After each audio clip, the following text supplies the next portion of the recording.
Hi students, this is your biology Sadiq sir. आज हम देखेंगे सर जो कि पिछले क्लास में आप देखे थे एक्सटर्नल स्ट्रक्चर ऑफ हार्ट। आज हम देखेंगे इंटरनल स्ट्रक्चर ऑफ हार्ट, यानी अगर हम हार्ट को काट के देखेंगे तो अंदर आपको क्या क्या हिस्से नजर आ रहे हैं वो हम देखेंगे आज।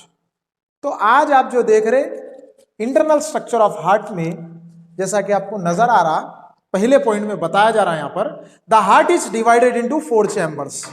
4 चैम्बर्स में अपना हार्ट डिवाइड हो रहा सर, और ये सिर्फ मैमल्स और एप्स के अंदर और दोनों के अंदर रहेंगे। आप अलग अलग जैसे किंगडम के अंदर, जैसा कि अगर आप एम्फीबियंस की बात करेंगे तो 2 एट्रिया रहेगा, 1 वेंट्रिकल रहेगा।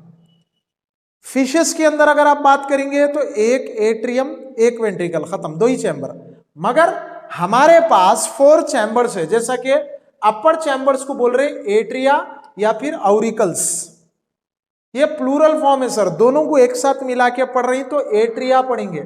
अगर सिंगुलर फॉर्म में पढ़ रही तो एट्रियम या ऑरिकल भी बोलते हैं, प्लूरल फॉर्म रहा तो ऑरिकल्स। और जो लोअर चैम्बर्स आपको नजर आ रही वो है वेंट्रिकल्स। क्या बोलेंगे इसको?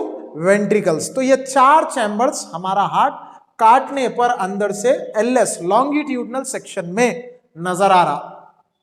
अब जो राइट एट्रियम है, ये जो हिस्सा है ब्लड रिसीव कर रहा, डीऑक्सीजनेटेड ब्लड, यानी ऐसा ब्लड जिसमें सब मिक्स है, वैसा ब्लड डीऑक्सीजनेटेड ब्लड बोल रही। और कहां से आ रहा?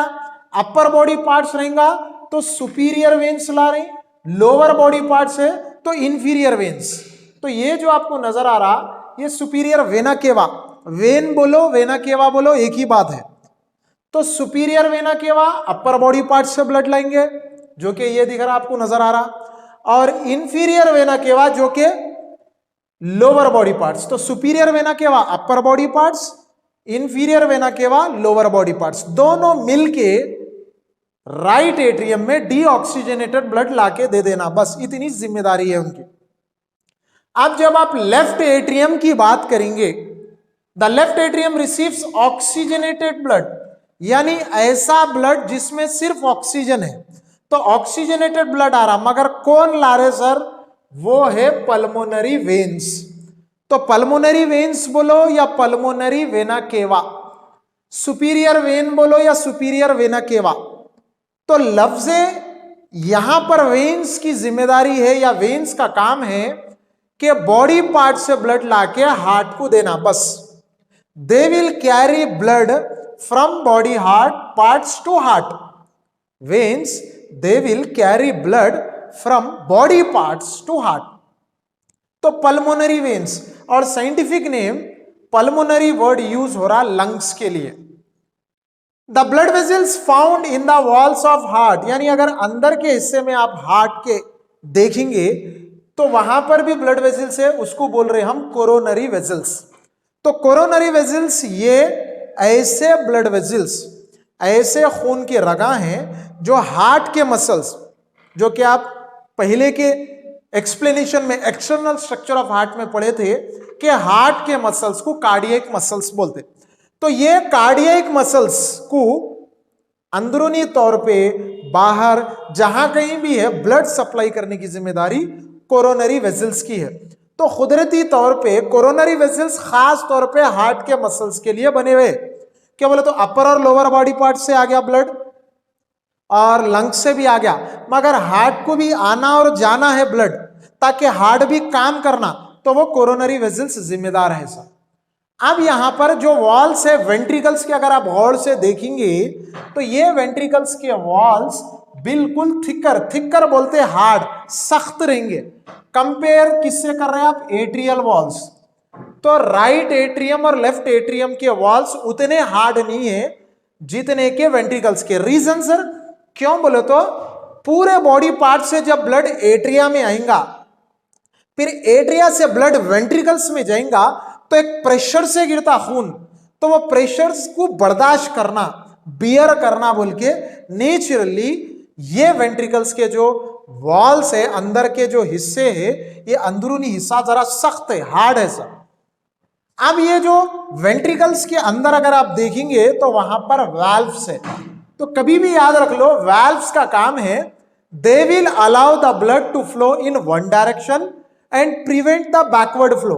तो जैसा ही ये एरोस आपको नजर आ रही है, खून आगे ढकल रहे हैं, आगे पंप कर रहे हैं। अगर खून वो आगे से पीछे आने की कोशिश करा तो ये वाल्व्स बंद हो जाते। खून आगे बढ़ा, खुल जाते। खून पीछे आने की कोशिश करा, बंद हो जाते। तो इस तरीके से ये वाल्व्स की जिम्मेदारी है। तो राइट साइड में आपको नजर आ रहा जो हिस्सा वो है ट्राइकस्पिड वाल्व। ये जो हिस्सा है आपको नजर आ रहा ये है ट्राइकस्पिड वाल्व। क्या बोलेंगे इसको? Tricuspid valve. और लेफ्ट साइड जो आ रहा उसको बोलेंगे बाइकस्पिड या माइट्रल वाल्व। ये जो हिस्सा आपको नजर आ रहा, तो ट्राइकस्पिड वाल्व राइट एट्रियम से राइट वेंट्रिकल को ब्लड एक ही डायरेक्शन में फ्लो करता। फिर अगर पीछे खून आने गया तो ये ट्राइकस्पिड वाल्व बंद हो जाता। माइट्रल वाल्व या बाइकस्पिड वाल्व क्या कर रहा? लेफ्ट एट्रियम से लेफ्ट वेंट्रिकल को ब्लड दे रहा। अगर खून पीछे आने की कोशिश कर रहा, वो माइट्रल या बाइकस्पिड वाल्व बंद हो जा रहा।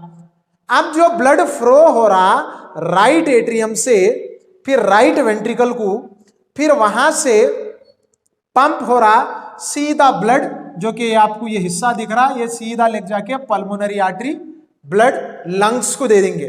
अब लंग्स क्या करेंगे? वहां से डीऑक्सीजनेटेड ब्लड पूरा ले लेके उसमें का कार्बन डाइऑक्साइड निकाल देंगे, सिर्फ ऑक्सीजन रखेंगे। तो यहां पर ऑक्सीजन रिसीव हो रहा, फिर वहां से ये पल्मोनरी वेन्स ब्लड ऑक्सीजनेटेड लेके लेफ्ट एट्रियम से लेफ्ट वेंट्रिकल को, फिर वहां से ये जो आपको नजर आ रहा आउटा की मदद से पूरे बॉडी पार्ट्स को ब्लड सप्लाई कर देते, जिसको बोल रहे सिस्टमिक सर्कुलेशन। तो ये इंटरनल स्ट्रक्चर में आपको दो बातें जरा जहन में रखनी पड़ेगी। पहली चीज, जो भी आपका राइट हिस्सा है डीऑक्सीजनेटेड ब्लड रहेगा, और लेफ्ट जो हिस्सा है वो जैसे ऑक्सीजनेटेड ब्लड, सिर्फ ऑक्सीजन वाला ब्लड। दूसरी चीज आपको यह याद रखना है कि ऊपर का जितना भी हिस्सा है एट्रिया, वो वेन्स से pulmonary veins, superior veins, inferior veins, और वेंट्रिकल्स में जो आ रही वो है आउटा। आउटा को आप आर्टरी भी बोल सकते, आर यहां पर साइलेंट है, आउटा पढ़ेंगे, या फिर आर्टरी। तो सिस्टमिक आउटा भी और एक नाम है। तो सिस्टमिक आर्टरी या पल्मोनरी आर्टरी आपको वेंट्रिकल्स में नजर आएंगे। तो ये दो चीजें आपको जहन में रखना पड़ेगा। तो उम्मीद मैं ये रखता हूं कि आपको वीडियो काफी आसानी से समझ में आ गया।